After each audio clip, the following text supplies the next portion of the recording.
এটা দেখে আমার খুব ভালো লাগলো। আমার ব্যক্তিগত কথা বলছি, দেখে মনে হলো একটু বাণী কবিতাটাকে একটু উল্টে বলি। তোমার সৌন্দর্য দূত যুগ যুগ ধরি, এড়াইয়া কালের প্রহরী, চলিয়াছে রাজ্য হারা এবার তানিয়া, ভুলি নাই ভুলি নাই ভুলি নাই প্রিয়। আপনারা ইষ্টপ্রাণ, এতেই বোঝা যায় মন্দিরের গঠন দেখে, মন্দির করার আগ্রহ দেখে আমি কতখানি ভালোবাসি ঠাকুরকে। ঠাকুর বলতেন, একটা বাড়ির দিকতে যে সিংহাসন আছে, তোমার গুরুর সিংহাসন, তা দেখেই তুমি বুঝতে পারবে সে কতখানি ভালোবাসে তার গুরুকে। আমি ঠাকুরকে খুব ভালোবাসি। সিংহাসনে ঠাকুরের মূর্তিও রেখে যাই,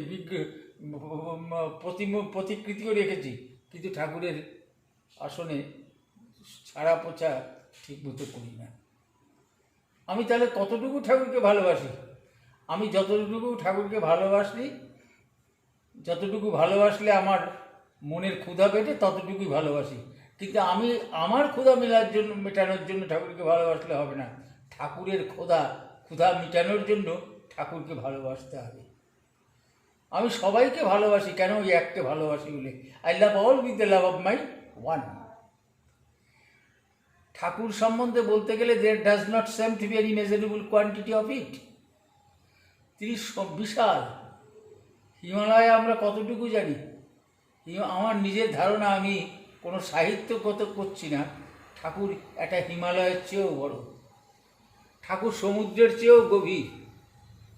আমার শুধু সেই গভীরে মাপতে যাওয়ার দরকার নেই, শুধু স্নান করার দরকার, অবগাহন করার দরকার, যাতে আমি অবগাহন করলে আমার তৃপ্তি হয়। যেমন আপনারা হরিদ্বারে গেছেন কিনা জানি না, হরিদ্বারে গেলে দেখবেন যে নদীটা আছে, পাড়ের উপরে খুব গরমকালে খুব গরম। আমি গেছি, কিন্তু আপনি ওটা নিচে নেমে স্নান করেন, দেখবেন একদম ঠান্ডা বরফ জল, শরীরটা শীতল হয়ে যায়। তা আমাদের জীবনের উদ্দেশ্য হচ্ছে কিন্তু তার আশীর্বাদ প্রাপ্ত হয়ে শরীরটাকে শীতল করে, মনটাকে উদার করা, মনটাকে তন্মুখী করে চলা।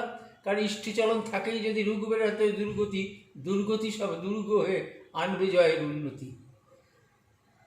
আমার ইষ্টিচলন রাখতে হবে। ইষ্টিচলনের মধ্যে দিয়ে আমার জীবনের সব যা কিছু পরিপূরণ হবে। আমার মনে আছে, তখন আমি শ্রী শ্রী পিতৃদেবের কাছে থাকার সৌভাগ্য হয়েছিল দাদার দয়ায়, পূজ্যপাদ দাদার দয়ায়। শ্রী শ্রী পিতৃদেব আমাকে বলেছিলেন, শোন, তুই যতখানি তোর স্বামীর হবি, ততখানি তুই সোহাগিনী হবি। কথাটা বুঝছেন তো? যতখানি আমি সোহাগকে ভালোবাসবো, ততখানি কিন্তু আমি স্বামীর সোহাগিনী হয়ে উঠব। এ পৃথিবীতে সবাই কিন্তু নারী, একমাত্র নর তিনি। তাই আমার জীবনের উদ্দেশ্য হচ্ছে আমার স্বামীকে খুশি করা। বাঁশি নেয় যদি রাধা নাম, কেটে করব শতখান, বাঁশি কেটে কুটে ফেলে দেব শ্রী যমুনার জলে। হে কৃষ্ণ, হে সখা, বাঁশি যেন কি রাধা নাম না নেয়, আমার নাম নেয়। তেমনি আমার জীবনের উদ্দেশ্য হচ্ছে, হে দয়াল, হে পরম পিতা, হে ধাতা আমার, হে পাথা আমার, ইষ্ট আমার পরম কারণে করুণা আমায় কৃপা সিন্ধু, অহেতুক পুঁথিতে পাবন ব্যথা হারি মধুসূদন, তুমি আমার হও, আর কারোর হয়েও না। আমি তোমাকেই চাই, আর কাউকে চাই না। এই যদি আমার জীবনের উদ্দেশ্য হয়, এই যদি আমার জীবনের চলার গতি হয়, তাহলে দেখবেন আমার কোনোদিন কোনো অসুবিধা হবে না। দ্রৌপদীকে কখনো এই শ্রীকৃষ্ণ বস্ত্রহরণের সময় বস্ত্র দিচ্ছিলেন না।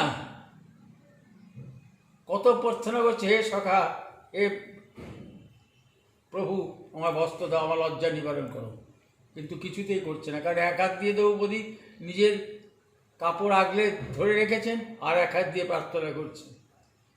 যেই দুহাত তুলে বললেন প্রভু রক্ষা করো, তুমি হো মাতা পিতা, তুমি হো বন্ধু শাখা, তুমি হো, তখন দেখা গেল আস্তে আস্তে বস্ত্র পড়তে আরম্ভ করলেন। আস্তে আস্তে তার লজ্জা নিবারণ হয়ে গেল। বস্ত্র টেনে দুঃশাসন শেষ করতে না পারে না। কারণ যে করে আমার আশ আমি করি তার সর্বনাশ, তবু যে না ছাড়ে আমার আশ আমি করি তার, আমি হই তার দাসানুদাস। এইটা হচ্ছে বিধি। এই বিধির বিধানকে আমি যতখানি মানব, বিধিও আমাকে ততখানি আশীর্বাদ করবেন। তাই আমার মনে হয়, আমার নিজের ধারণা, যে ঠাকুর এমন একজন লোক, there does not seem to very measurable quantity of it. তিনি অসীম, অপার, অনন্ত। তাকে নিয়ে চলাই আমার জীবনের একমাত্র কাজ। স্বামী স্ত্রী যেমনভাবে চলবে, সন্তানটিও ঠিক সেরকমভাবে আসবে। আমি যেমনভাবে তাকে নিয়ে চলবো, আমার পরবর্তী কিন্তু সেরকমভাবে আসবে, সেরকমভাবে চলবে। কারণ তুমি ছাড়া আমার আর কেউ নেই। তুমি আমার সব। জীবনের কাণ্ডারি বলো, জীবনের দক্ষিণ বলো, জীবনের যা কিছু বলো, তুমি আমার সব। আজ আমার জীবনের যদি কোনো কথা বলতে হয়, তাহলে বলতে হয় তিনি, ঠাকুর। ঠাকুর ছাড়া আমার জীবনে কে আছে বলতে পারেন? আমার মনে আছে, ঠাকুর একবার একজন গুরু ভাইকে বললেন, এই আমাকে একটা কাঁঠাল এনে দিতে পারিস? অত্যন্ত সাধারণ জিনিস, এগুলো শুনলে মনে হবে ছেদকতা। আর সেই সময় কাঁঠালের কোনো ব্যাপারই নেই। সেই সময় কাঁঠাল হতেই পারে না। পৌষ অঘ্রাণ মাস হবে, মাঘ পৌষ হবে। কোথাও খুঁজে কাঁঠাল পাচ্ছে না। তারপর দেখা গেল আশ্রমে একজন গুরু ভাইয়ের বাড়িতে একটাই কাঁঠাল ছিল। তিনি শুনে সঙ্গে সঙ্গে সেই কাঁঠালটা পারলেন, আর সেই কাঁঠালটা রেখে দিয়েছিলেন আগামী দিনের বীজ বপন করার জন্য। কারণ কাঁঠালের সবচেয়ে উপরে যে কাঁঠালটা থাকে, সেটা যদি পাকা পাওয়া যায়, তার বীজ দিয়ে যে কাঁঠাল তৈরি হয়, কাঁঠাল গাছ লাগানো যায়, সে কাঁঠাল নাকি ভালো হয়, শোনা কথা। তারপরে ঠাকুর চাচ্ছেন শুনে তিনি সঙ্গে সঙ্গে নিয়ে আসলেন। নিয়ে এসে ঠাকুরকে নিবেদন করলেন। ঠাকুরের আনিছিস, ভালোই করেছিস রে। এই হচ্ছে ভালোবাসার লক্ষণ। আমার মনে আছে, আমি তো বুড়ো বয়সে শ্রী শ্রী দাদার আচার্যদেবের দয়ায় পরীক্ষা দিলাম। তা ঠাকুর আমাকে বললেন বাবা আমাকে বললেন পরীক্ষা দিতে। তা আমি তখন পড়া আরম্ভ করলাম। পরীক্ষায় 1 মাস আগে আমি পড়া শুরু করি। স্বর্গীয় প্রফুল্ল বক্সী আমাকে পড়িয়েছিলেন, আমার মনে আছে।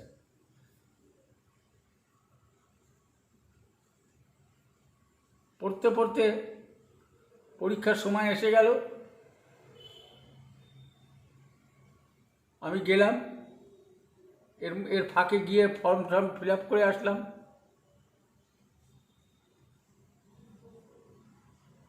পরীক্ষা দিন গেছে, পরীক্ষা দিন এসেছে, পরীক্ষা দিতে গেলাম। আপনি বিশ্বাস করুন, কী লিখেছি আমি জানি না, শুধু বলেছিলাম ঠাকুর তুমি আমাকে পাস করিয়ে দিও। না করে যে পেতে চায় দুঃখ তার পিছে দেয়, কথাটা অত্যন্ত সত্য। আমি বলছি সত্য বলে সত্য মানবেন না, এটা একদম সূর্যে পূবে উঠে পশ্চিমে যাওয়ার মতো সত্য। পরীক্ষা দিলাম।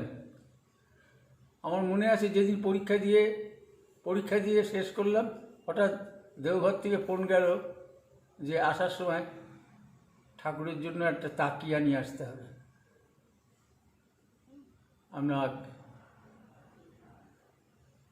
তাকিয়া তো অত বড় তাকিয়া তো আনা যাবে না, এখানে এসে বানিয়েছিলাম। যাই হোক, এই যে পরীক্ষা দিয়ে এলাম, ঠাকুর আসার সঙ্গে সঙ্গে কিরে কেমন হলো রে? আচার্যদেব শ্রী শ্রী বরদা যেন তিনিই পরীক্ষা দিয়েছেন, আমি না। আমার কোনো মাথা ব্যথা নেই। দেখা হওয়ার সঙ্গে সঙ্গে বরদা বললেন, কি হলো আশুতোষ, কেমন হলো? ভালো হয়েছে। হ্যাঁ, পাস তো তুই করবি, তাহলে চলবে নাকি, বলে দিলেন। এই যে তাদের আমার আমার জন্য চিন্তা কখন হবে? যখন আমি তার হয়ে ওঠার চেষ্টা করব। যখন আমি তার হয়ে উঠিনি এখনো, চেষ্টা করছি। সূর্যের দিকে আয়নাটা যদি রাখেন, আলোটা রিফ্লেক্ট করবে টুয়ার্ডস সান, আদৌ সেখানে পৌঁছাতে পারবে কিনা আলোটা, সে আয়না জানে না। কি তার উদ্দেশ্য হচ্ছে কিন্তু ওই সূর্যমুখী, সূর্যের দিকে চলা। তা আমার আপনার জীবনের উদ্দেশ্য হওয়া উচিত সূর্যকেন্দ্রিক জীবন। এ যদি না হয়, ইষ্টিচলন থাকেই যদি রুখবে না, তাই দুর্গতি, দুর্গতি সব দুর্গ হয়ে আনবে জয়ের উন্নতি। আর এ যদি না থাকে, তাহলে কিন্তু এ কেবল জল ঢালা ফোটা পাত্রে বৃথা তৃষ্ণা মিটাবারে হয়ে যাবে, তাই না? তাহলে আমার আপনার জীবনের একটাই কাজ, একটাই, প্রত্যেকটা মানুষকে যজন যাজন ইষ্টবিধি সস্তনি সদাচার পরায়ণ করে তোলা। আমরা একদম মুখস্থ ভাবি, ও বললে তো যজন যাজন ইষ্টবিধি, হ্যাঁ হ্যাঁ ঠিক আছে, না, ঠিক নেই। ঠাকুরকে একদিন একজন প্রশ্ন করেছিলেন যে, ঠাকুর, কাকে যাজন করব? কেউ তো নাই, বাবা মাও নাই, বাড়িতে কেউ নাই, আমার স্ত্রী বাপের বাড়ি আছে, আমি একা পড়ে আছি। ও শালা, নিজেকে যাজন করবি, নিজেকে যাজন করবি,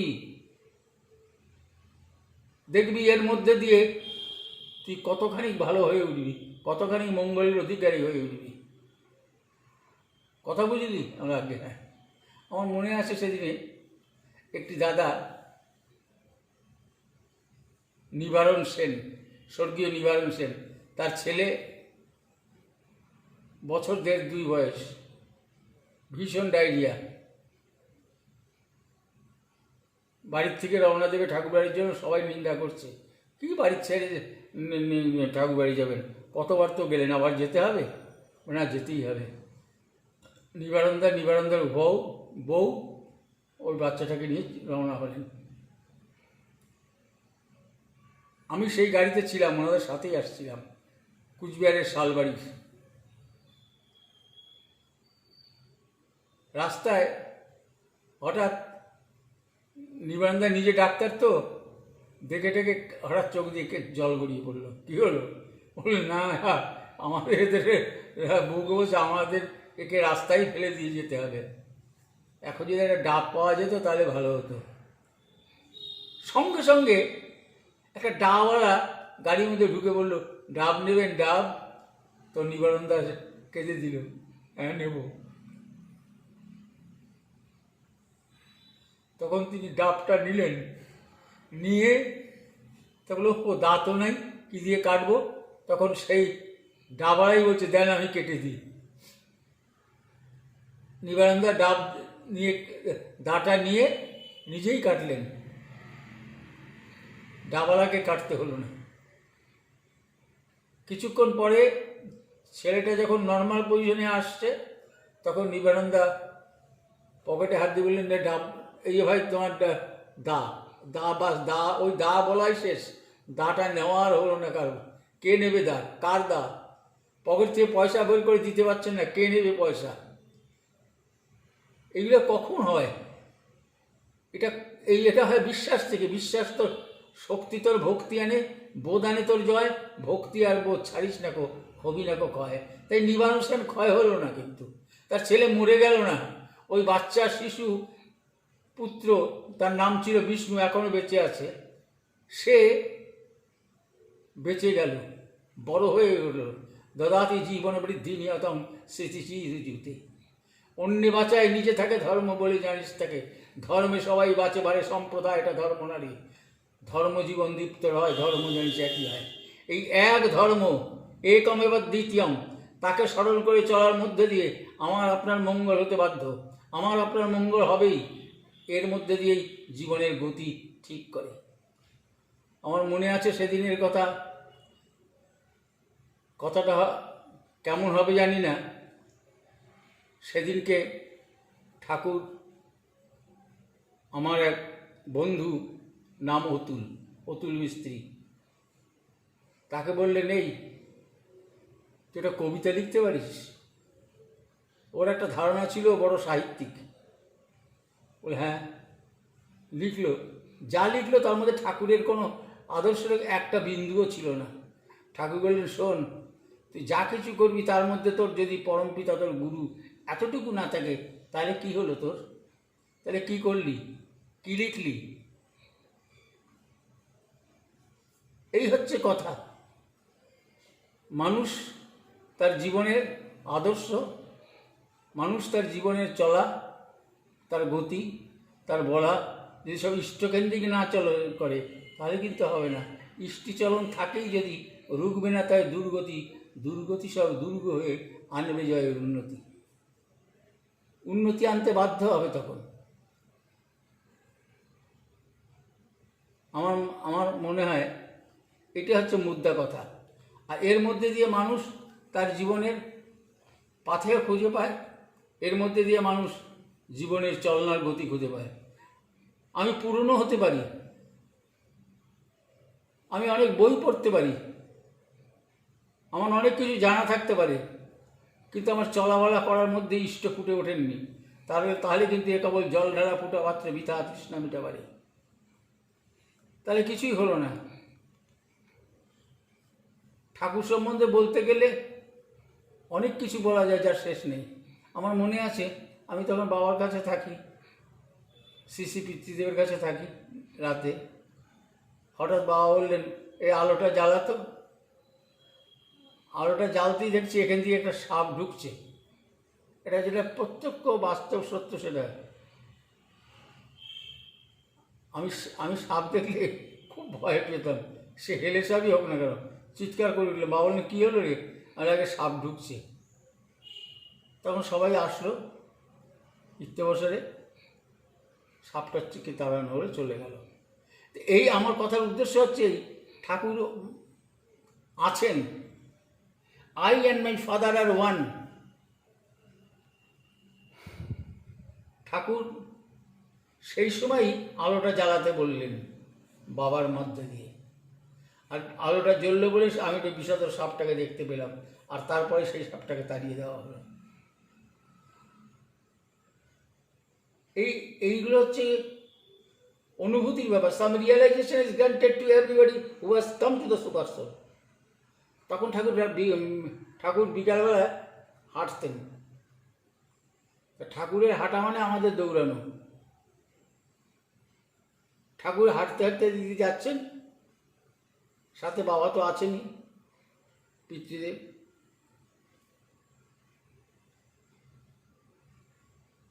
ঠাকুর গিয়ে এই যে মন্দিরের জমির ওখানে বসলেন, একটা 17 ইঞ্চি পাতা হলো,